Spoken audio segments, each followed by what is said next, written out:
घर परिवार को और देश की सेवा करे, वो भी खत्म कर दिया गया अग्निवीर योजना के जरिए। और आज ये हालत ये है कि आम उत्तराखंडी सड़कों पे हैं और मुख्यमंत्री एमसीडी में प्रचार कर रहे हैं। आम बिल्कुल अपने राज्य को छोड़ के, राम भरोसे छोड़ के, खैर अब तो राम जी भी हमारा साथ नहीं दे रहे हैं, लेकिन हालात यह है कि मुख्यमंत्री एमसीडी प्रचार कर रहे हैं। उन बेशरम मुख्यमंत्री को ये समझ में नहीं आता है कि मैं जाके पहले अपना राज्य संभालूं, पहले अपने लोगों को देखूं, क्यों वो सड़कों पे है, क्यों वो इंसाफ की मांग कर रहे हैं और वो यहाँ पे एमसीडी, दिल्ली के एमसीडी के अंदर वोट मांग रहे हैं। तो सर इंसाफ मिल नहीं रहा। उत्तराखंड में आप देख रहे हैं और यहाँ दिल्ली में आप देख रहे हैं या अन्य स्थानों पे देख रहे हैं, बेटी बचाओ, पहले बेटी तो बचाओ, बेटी को पढ़ाने की बात तो बाद में होगी। नारा देना बहुत सरल है, लेकिन उसको इम्प्लीमेंट करना अभी इतना आसान नहीं है। मुझे लगता है कि इस तरीके के जो घटनाएं घटित हो रही हैं उसके हिसाब से ये स्लोगन सिर्फ स्लोगन तक रह गया है और ये इम्प्लीमेंट नहीं हो रहा है। बेटी को बचाने के लिए प्रयास नहीं हो रहा है, बल्कि बेटी को न्याय ना मिले उसके लिए प्रयास किया जा रहा है। हमें सड़कों पे भटकना पड़ता है न्याय के लिए।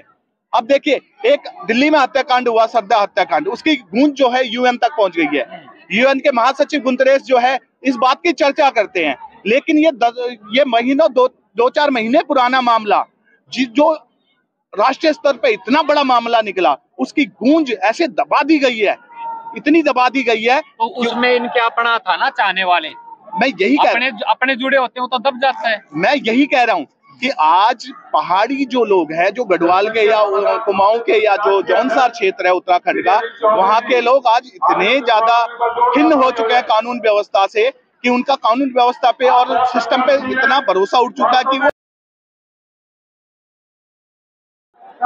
तो भाई आप सभी भाई साथियों को राम राम, मैं सुशील मलिक, आप देख रहे हैं समाज का दर्पण। और भाई आप मेरे पीछे देखोगे कुछ भाई साथी हैं जो आइए जुड़िए चलिए, न्याय हमारा अधिकार है, हम इसे लेकर ही रहेंगे। और भाई जो भाई अपने बहन बेटी है किरण नेगी और अंकिता भंडारी, जिसके लिए वी वांट जस्टिस, तो ये कहाँ से आए हैं? क्योंकि ये जो धरना चल रहा था, ये चल रहा था जनसंख्या नियंत्रण को लेके, लेकिन इसी धरने के बीच में कुछ भाई साथी जो आए हुए हैं, इन अपनी जो बहन बेटियों की भाई इंसाफ के लिए जो लड़ रहे हैं, उनसे जानेंगे कि भाई उनकी क्या मांग है और सरकार को लेके क्या नाराजगी है और ये यहाँ दिल्ली क्यों आए हुए हैं। नमस्कार जी। नमस्कार सर, आपका क्या नाम और कहाँ से है? मेरा नाम कमल दयानी है जी। और हम लोग उत्तराखंड से हैं और जो है न्याय के लिए सड़कों पे हैं। जिस हिसाब से हमारे बच्चों की हत्याएं हो रही हैं उत्तराखंड में, जिस तरह से उनका रेप हो रहा है, रेप के बाद हत्या हो रही है और कई बच्चों को नदियों में जो लोग किसी बात पे प्रोटेस्ट करते हैं तो उनको पुलिस वाले उठा के नदी में डाल देते हैं और बाद में उसको आत्महत्या का रूप देते हैं। और जैसे कि आप जानते ही हैं, दिल्ली में एक बड़ा हमारी बेटी के साथ बड़ा कांड हुआ था, जो नजफगढ़ छावला वाला कैंप, किरण नेगी हत्याकांड, और उत्तराखंड में अंकिता भंडारी वाला जो कांड है वो तो सब जगह विश्व पटल पे छाया हुआ है। उसी को लेके, क्योंकि देखिए आज के जो हालात ये है कि प्रदेश का जो मुखिया है, जो मुख्यमंत्री धामी है, वो अपने प्रदेश की समस्याओं को जस का तस छोड़ के दिल्ली में एमसीडी चुनाव में प्रचार कर रहे हैं। लेकिन कहते हैं सर, जहाँ डबल इंजन सरकार है वहाँ पर सब सुख शांति है, सब अच्छे से रह रहे हैं, तो इस तरीके के मतलब दावे मोदी सरकार में करे जाते हैं। देखिए, मोदी सरकार से हमारी कोई शिकायत नहीं है, हमारी शिकायत हमारी राज्य सरकार से है। मोदी सरकार तो तब करेगी अगर हमारी राज्य सरकार कुछ। देखिए, हमारे लिए इम्पोर्टेंट क्या है? हमारे लिए इम्पोर्टेंट क्या है? न्याय। ये न्याय, आप डबल इंजन की बात करते हैं, लेकिन बड़े अफसोस की बात है कि वो इंजन ट्रेन के दोनों किनारों पे जोड़ दिए गए हैं। एक उधर खींच रहा है, एक इधर खींच रहा है, और रेलगाड़ी वहीं की वहीं है। ना तो वहाँ पे कानून व्यवस्था अच्छी है, वहाँ पे लोगों के पास रोजगार नहीं है, पलायन लगातार पहाड़ों से चल रहा है, 60% जनसंख्या पहाड़ छोड़ चुकी है, बच्चे जो है आत्महत्या कर रहे हैं। एक सहारा होता था कि कभी हर किसी उत्तराखंडी बच्चे का सपना होता था फौज में जाके हम अपने घर परिवार को और देश की सेवा करें, वो भी खत्म कर दिया गया अग्निवीर योजना के जरिए। और आज ये हालत ये है कि आम उत्तराखंडी सड़कों पे हैं और मुख्यमंत्री एमसीडी में प्रचार कर रहे हैं। जी, हम बिल्कुल अपने राज्य को छोड़ के, राम भरोसे छोड़ के, खैर अब तो राम जी भी हमारा साथ नहीं दे रहे हैं, लेकिन हालात यह है कि मुख्यमंत्री एमसीडी प्रचार कर रहे हैं। उन बेशरम मुख्यमंत्री को ये समझ में नहीं आता है कि मैं जाके पहले अपना राज्य संभालूं, पहले अपने लोगों को देखूं, क्यों वो सड़कों पे है, क्यों वो इंसाफ की मांग कर रहे हैं, और वो यहाँ पे एमसीडी, दिल्ली के एमसीडी के अंदर वोट मांग रहे हैं। तो सर ये इंसाफ मिल नहीं रहा, उनकी फैक्ट्री पुलिस प्रशासन ने तोड़ दी, लड़के को अरेस्ट भी कर लिया जो पुल की तार रहा था। देखिए, जो मुख्यमंत्री हैं, जो सरकार है उत्तराखंड की, उसके राज्य मंत्री जो वहां पे विनोद आर्या जो हैं, वो जो है खुद राज्य मंत्री रह चुके हैं उत्तराखंड सरकार में, और उनका पूरा दबदबा पूरे, क्योंकि जो वोट बैंक है आर्यों का, वो बड़ा जबरदस्त वोट बैंक है, हरिद्वार जनपद और आप मैदानी इलाके। खैर हमने तो उत्तराखंड राज्य जो मांगा था वो पहाड़ मांगा था, लेकिन जबरदस्ती हमें मैदान भी दे दिए गए, और उन मैदानों में जो है इन लोगों का वर्चस्व है। उस वर्चस्व को कायम रखने के लिए जो है सरकार उनका सपोर्ट कर रही है। आपको शायद जान के बड़ा आश्चर्य होगा कि उनको जमानत मिल चुकी है, और ये बात किसी को पता ही नहीं है। बड़े मामले में बिल्कुल जमानत मिल चुकी है। और आप दिल्ली का मामला ले लीजिए, किरण नेगी वाला, आपको उसके अपराधियों को जो है बरी कर दिया। हाँ बिल्कुल, सेशन कोर्ट ने सजा दी, हाई कोर्ट ने सजा दी, और उसके बाद वो सुप्रीम कोर्ट में जाके बरी हो गए। तो इससे बड़ा दुर्भाग्य क्या होगा हमारा। तो सर मोदी सरकार जब आई थी तो हमें ये उम्मीद थी कि जो कानून व्यवस्था देश में डगमगा रही है, शायद मोदी जी के आने से 2014 के बाद बहुत कुछ बदलाव देखने को मिलेगा। लेकिन ज्यादातर अभी बिल्किस बानो का भी मामला उठा कि इतना सब कुछ हुआ था, उनके भी जो भाई थे उनको भी मतलब उम्र कैद से भाई वो बरी हो गए। इधर किरण नेगी जी हैं, इधर अंकिता भंडारी है। तो ये मतलब किस तरीके का चल रहा है सिस्टम? देखिए, मैं पड़ोसी की क्या जानूं, जब मेरे घर के अंदर मैं दुखी बैठा हूं। आप ये मान के चलिए कि आज की डेट में न्याय जो है, मैं किसी का विरोध करने के लिए यहाँ नहीं बैठा हूँ, मैं केवल न्याय के लिए यहाँ बैठा हूँ। हमारी जो मातृभूमि सेवा पार्टी है वो न्याय के लिए यहाँ बैठी है। हम मोदी विरोधी नहीं है, हम किसी भी सरकार के विरोधी नहीं है। अगर वो सरकार हमारे को न्याय देती है, हमारे प्रति उसका एक अच्छा रुख रहता है, हमें कोई दिक्कत नहीं है। लेकिन अफसोस की बात यह हो रही है कि आज हमें सड़कों पे भटकना पड़ता है न्याय के लिए।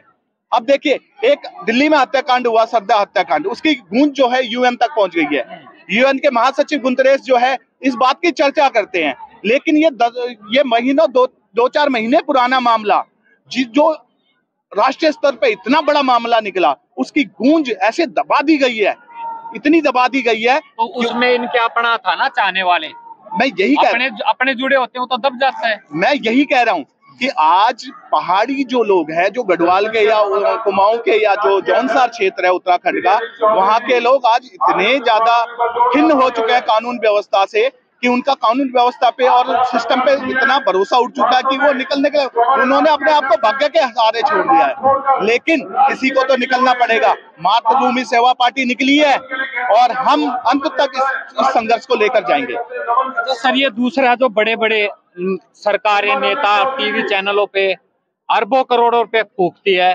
बेटी बचाओ बेटी पढ़ाओ, उस नारे को किस तरह देखते हो आज? देखिए सर, बेटी बचाओ बेटी पढ़ाओ नारा बहुत अच्छा है, बहुत अच्छा नारा है, लेकिन इसको इम्प्लीमेंट भी करना जरूरी है। बेटी को बचाया नहीं जा रहा है, बेटी को मारा जा रहा है। और उत्तराखंड की बेटी जो है वो कई बार इस अन्याय का जो है भाजन बनी है।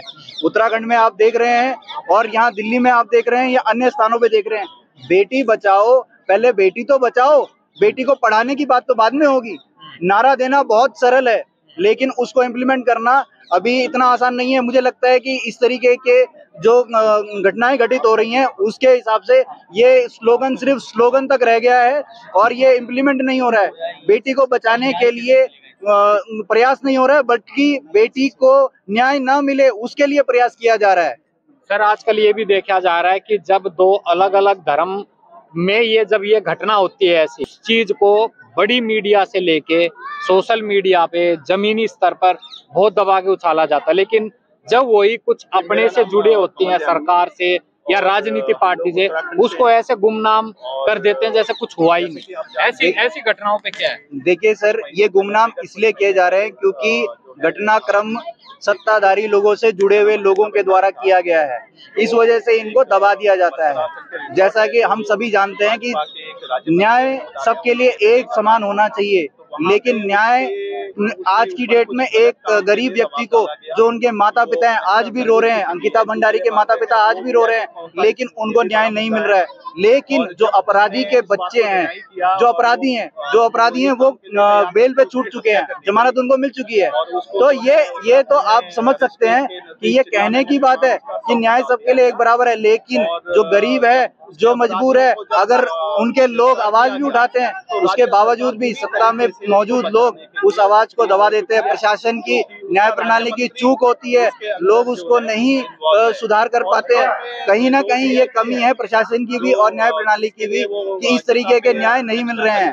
तो लेकिन कहीं ना कहीं उन पर जो सरकार का तो हाथ होता है ना, तभी तो वो निकल पाते हैं ऐसे मामलों से। सर देखिए, यही हम लोग कह रहे हैं, हमारा मुद्दा किसी का विरोध करना नहीं है, परंतु हम ये कह रहे हैं कि हमें न्याय नहीं मिल रहा है। ना हमें कांग्रेस के राज में मिला था, ना हमें भाजपा के राज में मिल रहा है।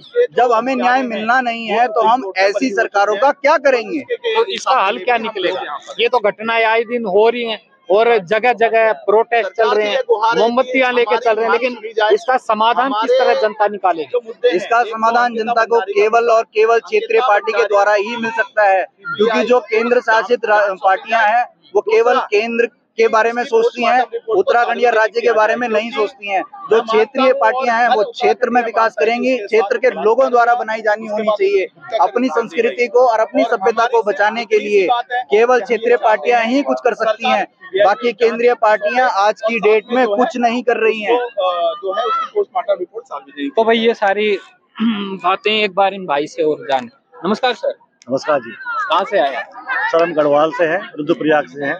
तो इंसाफ मिला नहीं इन बेटियों को? सर इंसाफ नहीं मिला है, यही हमारा दुर्भाग्य है, इसीलिए हम लोग यहाँ पे हैं और प्रशासन से और न्याय प्रणाली से और राजनीतिक दलों से हम गुहार कर रहे हैं कि हमें न्याय दिया जाए। कुछ उम्मीद है? सर उम्मीद है, बिल्कुल उम्मीद है, न्याय मिलेगा, देर से मिलेगा, जरूर मिलेगा। इस उम्मीद पे हम लोग हैं और जरूर मिलेगा। तो आपकी क्या मांग है? हमारी यही मांग है, जो हमारी जो बेटियां हैं किरण नेगी और अंकिता भंडारी, इनको न्याय मिले, इनके दोषियों को फांसी की सजा हो, यही हमारी मांग है। प्रशासन व्यवस्था और कानून व्यवस्था तो भाई मांग जनता करती रहती है, अलग अलग मुद्दों को लेके, अपनी अलग अलग समस्याओं को लेके। तो भाई वीडियो को ज्यादा शेयर करना, अपनी राय जरूर देना। सभी भाई साथियों को मेरी राम राम।